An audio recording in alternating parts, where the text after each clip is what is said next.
You're watching MMA Oddsbreaker. I'm Frank Trigg. That is the Silverback Justin Wilcox getting ready to fight here very, very quickly. Actually, he's fighting in Bellator against Patricio Freire.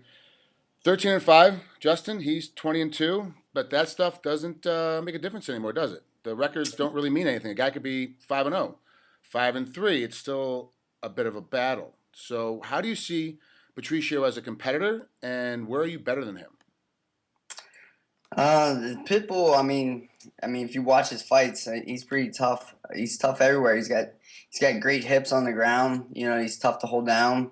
He's got heavy hands. So I see this kid. He's a well balanced mixed martial artist. So I'm just gonna have to be on my toes everywhere with this kid. You tend to go into deep waters a lot. Two KOs, two submissions, and 9 decisions of your 13 wins. And then it seems like you still have enough energy come those late rounds. Do you think that Right. your cardio is going to be the deciding factor in this test? Because Patricio seems to go pretty hard, pretty heavy, pretty early, and then doesn't have that much energy in the third. Not saying that he fades, but he's definitely slows down quite a bit from the first round. Do you think you'll be able to overtake him early enough to steal some rounds from him that way, just using cardio? I think he's like you said, he might slow down, but he's still in there. He's dangerous in the later rounds as well. But cardio is just as much as technique as anything else. So if I can put it on somebody and wear them down to where their skills don't matter, then that's what I gotta do to win that fight. What do you think is the biggest thing you got to watch out for from Patricio? Is you got to worry about when he hit the ground? You got to worry about it on his feet? Like, where do you got to worry about him the most? Just like you said, everywhere. But the kid's got power, in his hands. He's got some heavy hands, so I got to watch rushing in on him, getting clipped. So I'm Where you still training over there at AKA? yes. And Ready. who are your training partners for this one to get you ready?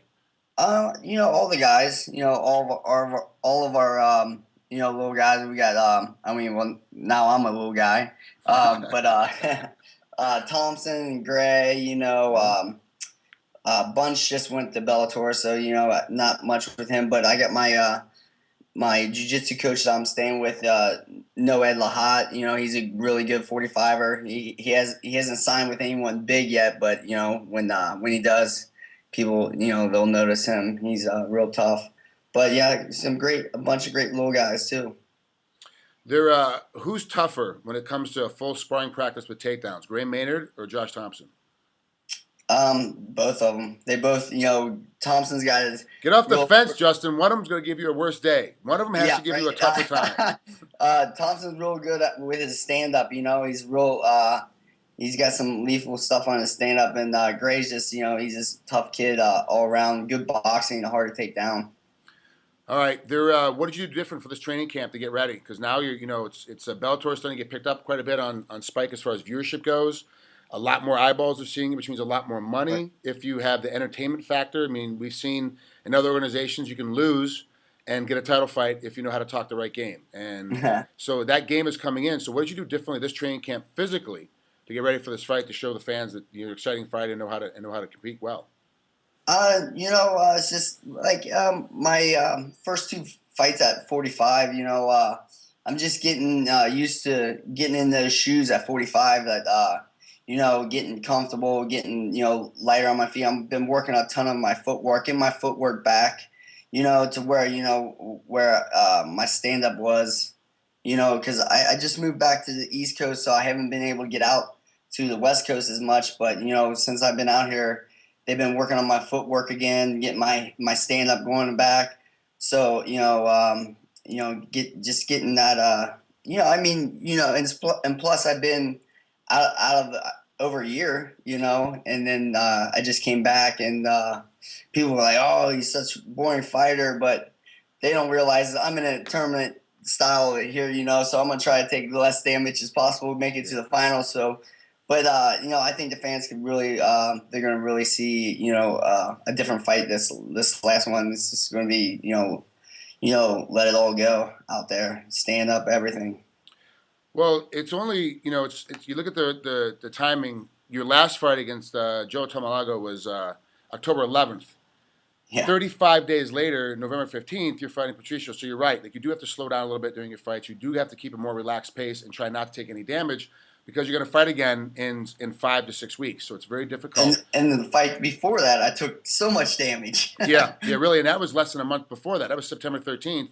And then you fought October 11th, which is about 28 days. So that's a lot of fighting coming on, but that's the tournament style. This is something that kind of suits you because you like going to decisions and you don't take that much damage. That's going to make you better as you get closer and closer to the finals because there's not much. Everyone else has to heal up. You don't have that heal time.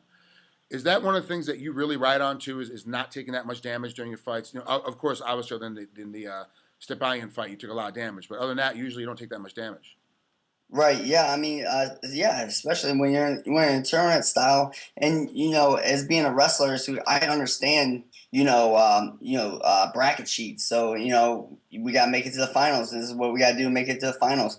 Yeah, I held Joe down and just damaged him from the bottom, but he couldn't get up. So why would I let him up? If I'm looking to win, get into the finals, and so everybody, I got a little slack for that, but I just saw it as you use my wrestling to dominate and take least damage as possible, and now make it to the finals, and now I'll let it all go, and people can really see what the Silverback's about. Perfect, Justin. Thanks for taking a couple of minutes with us here at MMA Oddsbreaker. Have a great time this next week with Patricio. It's going to be fun to watch. All right, Frank. Thanks a lot. Talk to you later.